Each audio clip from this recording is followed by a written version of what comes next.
بسم الله الرحمن الرحيم يا أيها الناس قد جاءتكم موعظة من ربكم وشفاء لما في الصدور وهدى ورحمة للمؤمنين قل بفضل الله وبرحمته فبذلك فليفرحوا هو خير مما يجمعون قل أرأيتم ما أنزل الله لكم من رزق فجعلتم منه حراما وحلالا قل الله أذن لكم أم على الله تفترون صدق الله العظيم.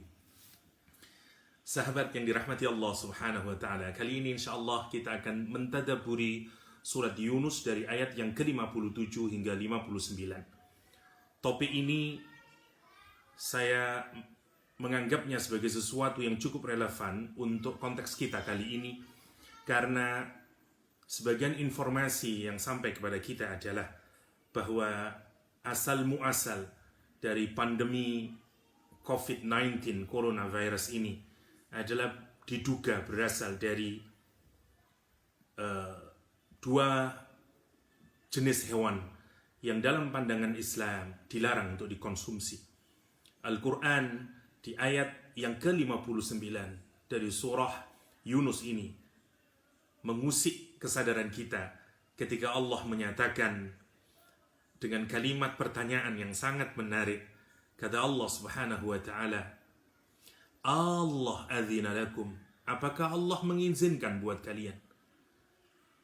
Am 'alallahi taftarun, atau kalian semuanya mengada-adakan, membikin sesuatu yang sebenarnya tidak pernah Allah izinkan untuk dibikin, untuk dihalalkan. Sahabat, mari kita lihat surah Yunus ayat ke-57. Ayat ini dibuka dengan nida, dengan panggilan oleh Allah Subhanahu wa taala secara universal kepada siapapun yang bernama manusia. Ya ayyuhan nas, wahai manusia, qad ja'atkum mau'izatun min rabbikum, sungguh telah datang kepada kalian Al-Quranul Karim. Yang pertama, Allah ingin menjelaskan bahwa Al-Quranul Karim ini diturunkan bukan hanya untuk umat Islam, tapi diturunkan untuk seluruh umat manusia. Karena itu panggilan di ayat ke-57 ini nadanya bersifat universal.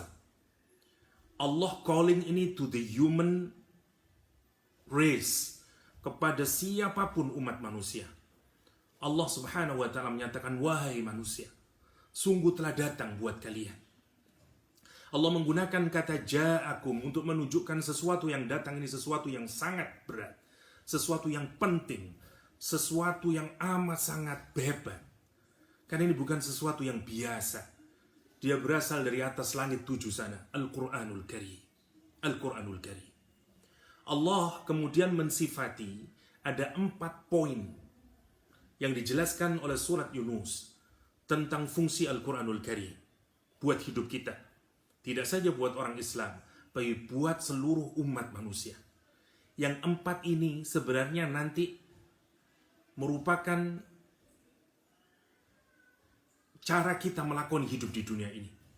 Kalau kita menjadikan Al-Quran dengan 4 fungsinya ini dalam hidup kita, sebagaimana digambarkan oleh Imam Alusi dalam Ruhul Ma'ani, kita akan memiliki an-nafsul kamilah, memiliki jiwa yang sempurna, karena kita mendapatkan kamalul zahir wal batin. Kita punya perfection, baik secara inward atau secara outward dalam pribadi kita. Ayat ini berbicara tentang bagaimana seorang muslim atau siapapun saja manusia merubah dirinya sampai kemudian pada derajat yang paling maksimal. Kita lihat yang pertama, Allah Subhanahu wa taala menyatakan, wahai manusia, sungguh telah datang kepada kalian semuanya mau'izatun mir rabbikum. Mau'izah adalah peringatan yang ditujukan untuk melembutkan hati kita. Tadhkirun ma yulayyinul qalb minas thawabi wal iqab. Caranya dengan diberikan balasan dan diberikan siksaan. Semua peringatan, advice yang pertama yang ditujukan agar hati kita lembut disebut dengan mau'izah. Kadang-kadang juga mau'izah ini didefinisikan sebagai zajrun muqtarinun bitakhfif. Sebuah peringatan, teguran yang digandengkan dengan upaya untuk agar orang itu punya rasa takut. Sehingga kemudian dari situ dia melakukan perubahan. Advice yang digambarkan oleh Al-Quran dengan mau'izah adalah satu peringatan yang dengan peringatan itu harapannya orang hatinya menjadi lembut, menjadi layyin. Teguran yang di dalamnya juga dimaksudkan agar orang memiliki hati yang menerima kemudian. Harapannya dengan mau'izah, orang memiliki hati yang soft, memiliki hati yang reseptif. Kenapa? Karena peringatan itu memang ditujukan agar dia masuk ke dalam hati. Karena itu mau'izah seringkali juga didefinisikan sebagai heart penetrating advice. Peringatan yang masuk ke dalam hati. Bagaimana orang memperingati dalam hati? Biasanya dengan takhfif, karena khauf adanya di dalam hati. Karena itu kita seringkali Al-Quran nanti menggambarkan sebagaimana yang kita ketahui bersama-sama. Ada sekian banyak ayat yang harapannya hati kita ini menjadi takut. Dan kalau takut, kemudian hati kita menjadi lembut. Dan kadang-kadang Al-Quran menggiurkan kita dengan dikasih harapan dan pahala-pahala. Atau kadang Al-Quran menegur kita dengan diancam dengan hukuman-hukuman. Harapannya balasan, pahala, dan ancaman akan punishment itu sesungguhnya diarahkan agar hati kita ini lembut. Dan itu disebut dengan mau'izah. Kenapa mau'izah diadakan? Karena harapannya mau'izah itu ngelihat bahwa di dalam bagian kehidupan kita ini, yakni perilaku kita ini, perilakunya tidak sesuai dengan apa yang diharapkan oleh Al-Quranul Karim. Orang memiliki amalan yang buruk, perilaku yang buruk, akhlak madhmumah. Karena itu caranya untuk membenahi perilaku kita yang salah, caranya adalah dengan memberikan mau'izah. Dan itu fungsi Al-Quranul Karim yang pertama. Jadi yang dibenahi pertama yang paling zahir dulu dari kedirian kita, yaitu sesuatu yang berada di luar diri kita, yang berada di paling bagian dari luar diri kita, yaitu our action, our a'mal. Perbuatan kita itu sebenarnya bagian paling luar dari diri kita. Karena bagian yang paling dalam sesungguhnya adalah motif kita atau hati kita, batin kita. Bagian yang paling zahir, yang nampak sesungguhnya adalah perbuatan kita. Entah itu berupa ucapan kita atau berupa tindakan kita. Karena itu Quran menyatakan cara untuk membenahi ucapan, tindakan kita yang salah, caranya adalah dengan mau'izah. Karena itu fungsi utama Al-Quranul Karim yang pertama adalah mau'izah. Mau'izah. Karena itu mau'izah ditujukan untuk tahdzibul zahir. Dia untuk mentahdzibul zahir. Tahdzibul zahir. Bagaimana mengkilapkan, bagaimana menjernihkan yang zahir ini. Bagaimana menjernihkan yang zahir. Yang kedua, Al-Quran menyatakan, Ya ayuhannas, qad ja'atkum mau'izatun mir rabbikum. Dari siapa datangnya mau'izah ini? Dari Rabb kalian.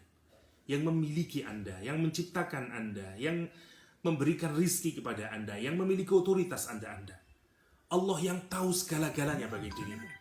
Dan Allah subhanahu wa ta'ala memberikan mau'izah. Agar apa? Agar bagian dari zahir kita yang berupa amal kita, perilaku kita, ucapan kita bisa berubah. Dari mana berubahnya? Dari hati yang lembut. Dari hati yang lembut. Kapan hati itu lembut? Setelah dia mendapatkan mau'izah. Al-Quran, fungsi yang pertama adalah mau'izah. Yang kedua, wasyifa'un lima fis sudur. Obat bagi apa saja yang ada dalam hati kita ini. Bagi seluruh kotoran yang ada di hati. Kata para ulama, Apa yang ada di dalam hati kita ini? Al-aqaid al-fasidah. Aqidah-aqidah, pemikiran-pemikiran yang buruk, yang jelek. Motif yang jelek. Aqidah yang jelek. Karena itu fungsi yang kedua dari Al-Quran adalah setelah dia membersihkan yang zahir, dia membersihkan yang batin. Karena itu syifa'un lima fis sudur, fungsinya adalah tahdzibul batin. Dia digunakan untuk penjernihan yang batin, yaitu hati kita. Hati kita. Menarik, kita kadang-kadang juga menggunakan Al-Quran hanya sekedar untuk sesuatu yang berada di luar diri kita, bukan sesuatu yang di dalam di batin kita.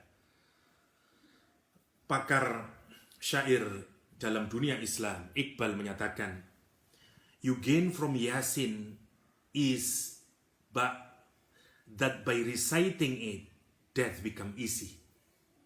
Kamu itu hanya mendapatkan dari surat Yasin, tak lain dan tak bukan, kata Iqbal, hanyalah dengan membacanya, kamu hanya berharap agar kematianmu itu menjadi lebih mudah. Iqbal menyindir kita bahwa banyak perilaku di kalangan umat Islam yang hanya menjadikan Al-Quran untuk sesuatu eksterior, untuk sesuatu yang berada di luar diri kita. Ya, tapi bukan sesuatu yang justru ada di dalam diri kita, yaitu hati kita. Fungsi kedua dari Al-Quran adalah syifa'un lima fis sudur, untuk membenahi akidah yang buruk, untuk membenahi batin kita yang rusak. Ingatlah Umarul Khattab yang memiliki penyakit hati sebelum dia masuk Islam. Bagaimana Umarul Khattab berubah dengan Al-Quranul Karim. Taha ma anzalna 'alaikal Qur'ana litashqa. Cukup membuat Umar merasakan indahnya Al-Quran itu, sehingga kemudian Quran berfungsi sebagai syifa'un lima fis sudur bagi diri Umar Ibnul Khattab. Meskipun demikian, syifa' lima fis sudur ini diperdebatkan oleh kalangan para ulama. Ada sebagian yang menyatakan bahwa sebagaimana dijelaskan oleh Imam Jalaluddin As-Suyuti misalnya, syifa'ul lima fis sudur itu tidak hanya berurusan dengan urusan batiniyah. Quran menggunakan kalimat syifa'ul lima fis sudur karena itu yang paling pelik. Kalau kita mengobati sesuatu yang ada di dalam dengan mengobati sesuatu yang ada di luar, tentu mengobati yang di dalam jauh lebih pelik lagi, lebih susah lagi. Karena itu syifa'ul lima fis sudur itu yang dimasukkan adalah yang paling maksimal. Dan ini tidak berarti bahwa Al-Quran tidak bisa menjadi obat bagi hal-hal yang zahir. Berbagai riwayat misalnya sampai kepada kita. Satu riwayat misalnya dituturkan, kalau saya tidak keliru, dari Abu Sa'id Al-Khudri misalnya menyatakan, seseorang datang ke Rasulullah SAW dan menyatakan, ya Rasulullah, inni ashtaki, ya Rasulullah, aku mengadukan kepadamu bahwa dadaku ini sakit. Rasulullah SAW pun menyatakan, iqra'ul Qur'an, bacalah Al-Quranul Karim. Yaqulullahu ta'ala, syifa'un lima fis sudur. Di tempat yang lain misalnya, sahabat Nabi yang lain datang ke Rasulullah SAW, dia menyatakan, saya sakit tenggorokan saya. Bukan karena coronavirus tentu saja saat itu. Tenggorokan saya sakit, katanya. Rasul kemudian menyatakan, alaika biqiraatil Qur'an. Alaika biqiraatil Qur'an. Jadi, sebagian ulama menyatakan bahwa yang dimaksud syifa di dalam Al-Quran tidak saja berurusan dengan yang batin, tapi juga berurusan dengan yang zahir. Kenapa disebut yang batin? Karena yang batin adalah sesuatu yang jauh lebih pelik. Jadi yang menarik, jika mau'izah itu membenahi dan menjernihkan sesuatu yang merupakan bagian dari zahir kita, yaitu amal kita, syifa membersihkan, menjernihkan sesuatu yang berada di dalam batin kita. Bayangkan kalau yang zahir dan yang batin pada diri kita sudah bersih, dijernihkan, dibenahi, diperbaiki, dipurifikasi dengan Al-Quranul Karim, maka setelah itu maka kita pantas mendapatkan fungsi Al-Quran yang ketiga, yaitu hudan. Karena itu urutan keempat ini, mau'izah, syifa, hudan, rahmah, dia tidak bisa dibolak-balik. Dia mau'izah dulu, setelah itu baru dia akan menjadi syifa, setelah itu baru dia akan menjadi hudan. Karena itu hudan, hidayah, seringkali juga dimaknai misalnya oleh Imam Al-Alusi menyatakan tahalli ya, ini pengosongan, ya,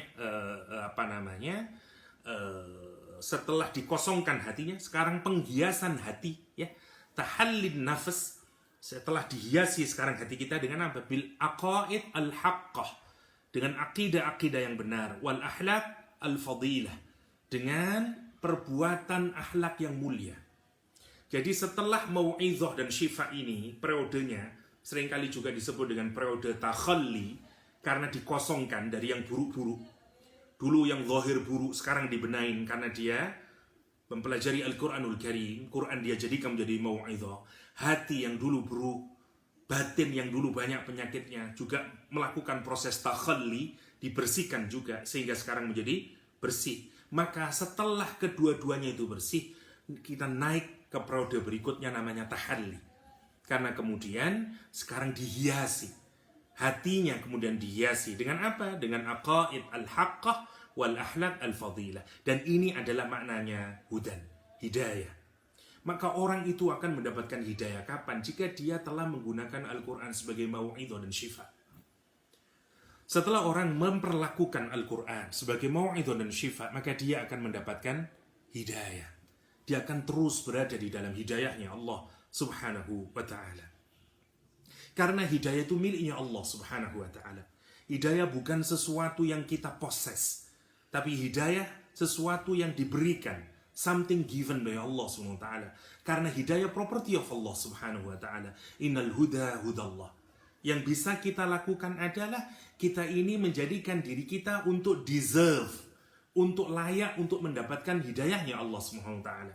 Karena itu yang kita lakukan, harus kita jadikan Quran sebagai mau'izah dan syifa. Kita harus melakukan tahdzibul zahir wal batin. Kita harus melakukan proses penjernihan, ya, pengkilapan, pemurnian, ya, pembersihan zahir dan batin kita. Baru setelah itu kita akan mendapatkan fungsi Al-Quran yang ketiga, namanya hidayah. Itu juga cara kita mengapresiasi Al-Quran. Maka apresiasilah Al-Quran dari tahapan yang paling bawah dulu, mau'izah. Setelah itu naik menjadi syifa. Setelah itu naik menjadi hudan. Dan yang paling terakhir, kemudian Quran itu akan menjadi rahmah. Apa rahmah itu? Tajalli anwarir rahmah al-ilahiyah. Sekarang sudah manifest, ya, sudah mewujud cahaya kasih sayang ilahiyah itu pada diri kita. Orang akan nampak kebahagiaannya, zahir dan batin. Bukan kebahagiaan zahir saja, kebahagiaan batin. Dan sekali lagi, bukan juga kebahagiaan batin saja, juga kebahagiaan zahir wal batin. Maka rahmah adalah puncak yang diberikan oleh Al-Quranul Karim kalau orang berinteraksi dengan Al-Quranul Karim. Karena itu, pada posisi rahmah, maka jiwa seseorang sudah menjadi jiwa yang sempurna. An-nafsul kamilah, menjadi jiwa yang kamilah. Kenapa? Karena sudah kamalul zahir wal batin. Karena sudah sempurna sekarang zahirnya dan batinnya.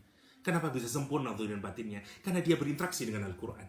Karena dia jadikan Al-Quran sebagai mau'izah. Dia jadikan Al-Quran sebagai syifa. Dia jadikan Al-Quran sebagai hudan. Orang yang telah menggunakan Al-Quranul Karim, berinteraksi dengan Al-Quranul Karim, menjadikan Al-Quran sebagai mau'izah, sebagai syifa, sebagai hudan, maka dia pasti mendapatkan rahmatnya Allah subhanahu wa ta'ala, menjadi bahagia. Dan orang yang menggunakan hidupnya untuk mengapresiasi Al-Quran, untuk menerima dan memanfaatkan Al-Quran, menjadikan Al-Quran sebagai mau'izah dalam hidupnya, menjadi syifa bagi hatinya, menjadi hudan dari seluruh kehidupannya, dan menjadikan dia sebagai rahmah dari hidupnya. Dialah manusia yang sempurna, dan dialah orang yang paling berbahagia.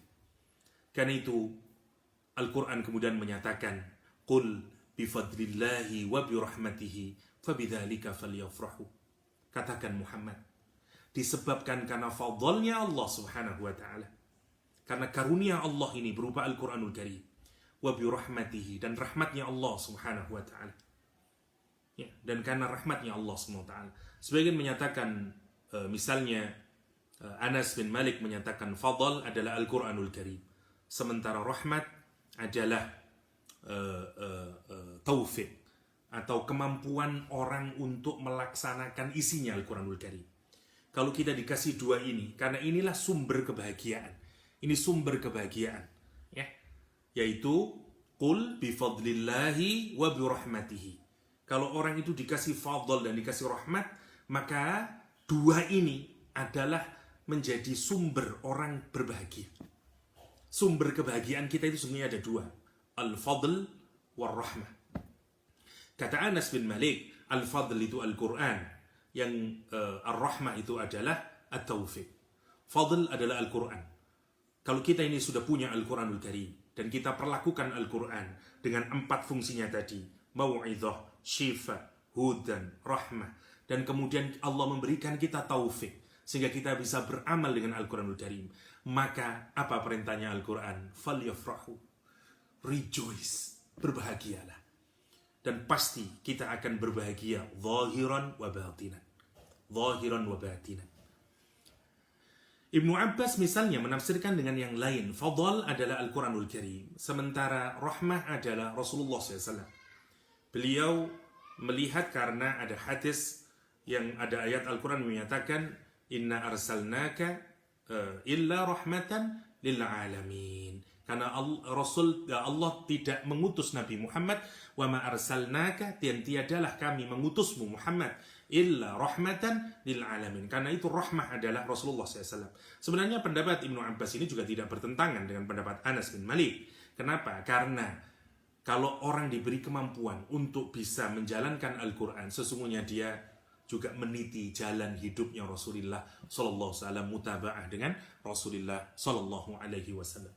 Dan kalau orang sudah mendapatkan dua ini, fadl dan rahmah, maka pantas dia berbahagia dan bahkan pasti hidupnya akan bahagia. Karena itu Quran menyatakan kul bifadlillahi wa birahmatihi fabidzalika falyafrahu huwa khairun mimma yajma'un. Dan ketahuilah, sungguh kalau kita memiliki Al-Quranul Karim dan kita memiliki kemampuan untuk menjalankan Al-Quranul Karim dalam hidup kita sebagai mau'izah, sebagai syifa, sebagai hudan, sebagai rahmah, maka kita akan mendapatkan yang berikutnya, namanya farah, kebahagiaan, joy, rejoice, ya Masya Allah, mendapat kebahagiaan. Kalau Quran menyatakan huwa khairun mimma yajma'un, dan sungguh itu jauh lebih baik dari apa yang kamu terus-menerus akumulasikan dalam hidup. Sahabat, ketahuilah, sesungguhnya kita ini hidup sedang mengakumulasikan sesuatu. Ada orang yang mengakumulasikan, menumpuk, mengumpulkan harta. Ada orang yang menumpuk, mengumpulkan gelar. Ada orang yang menumpuk jabatan. Ada orang yang menumpuk karir, meniti karir. Tapi ingatlah, semua yang ada di dunia ini perlahan-lahan, mau tidak mau akan decreasing, akan pelan-pelan hilang, dan akhirnya fana. Satu-satunya yang terus akan increase, naik adalah apresiasimu dengan Al-Quranul Karim. Kedekatanmu dengan Al-Quranul Karim. Ngajimu dengan Al-Quranul Karim. Hafalanmu dengan Al-Quranul Karim. Apresiasimu dengan Al-Quranul Karim. Upayamu untuk menjadikan Al-Quranul Karim sebagai mau'izah, syifa, hudan, rahmah. Yang itu kalau kamu lakukan, dia akan terus naik. Begitu engkau meninggalkan dunia, maka dia makin naik. Hatta nanti derajatmu di surga tergantung dari bacaanmu terhadap Al-Quranul Karim. Karena itu Quran menyatakan huwa khairun mimma yajma'un. Ayat selanjutnya di ayat 59 Allah menyatakan, kul, katakan Muhammad, ara'aitum ma anzalallahu lakum min rizqin. Bagaimana pendapat kalian tentang apa yang Allah telah turunkan, Allah berikan kepada kalian dari rizki yang telah Allah berikan. Faja'altum minhu haraman wa halala, kata Al-Quran Karim. Aku, kata Allah, telah jadikan buat kalian semuanya ini, ya, dari rizki yang diberikan oleh Allah. Yang ini halal, yang ini haram. Dan itu bagian dari karunia-Nya Allah, bagian dari rahmat-Nya Allah subhanahu wa ta'ala. Tapi yang menarik, orang kemudian dengan kesombongannya, karena dia hidup hanya dengan akalnya saja, dia hidup dengan nafsunya saja, dia hidup dengan keinginan syahwatnya saja, maka yang halal dia haramkan, yang haram dia halalkan. Baik dari makanan, ya, sesuatu yang semestinya tidak dikonsumsi. Dari perbuatan, sesuatu yang semestinya tidak dilakukan oleh manusia dilakukan. Maksiat, pacaran, perzinaan, korupsi, dan segalanya. Semua yang diharamkan Allah, begitu dihalalkan, pasti akan berdampak negatif. Semua yang dihalalkan Allah, begitu diharamkan oleh manusia, dia juga akan berdampak yang negatif. Ini yang harus kita catat. Karena itu di ujung diberi kalimat yang menarik. Allah adzina lakum. Apakah Allah mengizinkan kalian untuk merubah itu? Yang halal menjadi yang haram kamu jadikan yang halal. Amma 'alallahi taftarun. Ataukah kamu sedang membuat sesuatu, mengadakan sesuatu yang tidak ada, dan kamu klaim itu sebagai sesuatu halal. Homoseksual misalnya, yang jelas-jelas haram dijadikan halal. Apa sajalah, baik dari perbuatan, makanan, akhlak, atau apapun saja. Allah mengkritik kita. Am 'alallahi taftarun. Coronavirus, salah satu hikmah yang harus masuk dalam kesadaran kita adalah apapun saja, kalau kita ini meniti hidup tidak dengan panduan Al-Quranul Karim, maka pasti kita akan harus menerima konsekuensinya. Ada kisah menarik tentang potongan ayat ini. Salah satu ulama besar dari kalangan kaum mufassirin, beliau Imam Muhammad bin Ahmad Al-Qurtubi, yang lebih dikenal dengan Imam Qurtubi. Menarik, setelah beliau mengungsi dari negerinya Spanyol, pindah ke Mesir, kemudian sampai di sebuah kota di Mesir dengan temannya Imam Qarafi. Dia kemudian hendak menginap di satu tempat di daerah Al-Fayyum. Orang-orang menyatakan, dan pemilik rumah itu bahkan juga tidak menyarankan sesungguhnya, untuk tidak menyewa tempat tersebut, karena tempat tersebut katanya ma'murun bil jan, ya, dimakmurkan oleh jin, banyak sekali jin di rumah itu. Tapi kemudian Imam Qarafi dan Imam Qurtubi menyatakan, sudahlah kita tempatin saja, itu orang-orang, hanya omongan orang-orang saja. Tapi sekali lagi Imam Qurtubi menguatkan Imam Qarafi, ya, karena memang rumah itu terkenal sekali, terlalu banyak setan dan hantunya, kira-kira begitulah. Sampai suatu hari ketika Imam Qurtubi dan Imam Qarafi pergi ke Masjid Jami', kemudian begitu pulang dia buka pintu, ada kepala kambing yang meluncur keluar. Imam Qarafi ketakutan dan hampir pingsan. Imam Qurtubi mengambil kepala kambing itu, dan kemudian beliau membacakan ujung ayat ini. Kata dia, Allah adzina lakum am 'alallahi taftarun. Apakah Allah yang mengizinkan kamu, ya, ataukah kamu mengada-adakan sesuatu kepada Allah Subhanahu wa ta'ala? Sang pemilik rumah itu kemudian keluar dan menyatakan bahwa sesungguhnya tadi ada orang menjual kepala kambing dan aku membelinya. Aku berharap kita bisa makan kambing bersama-sama.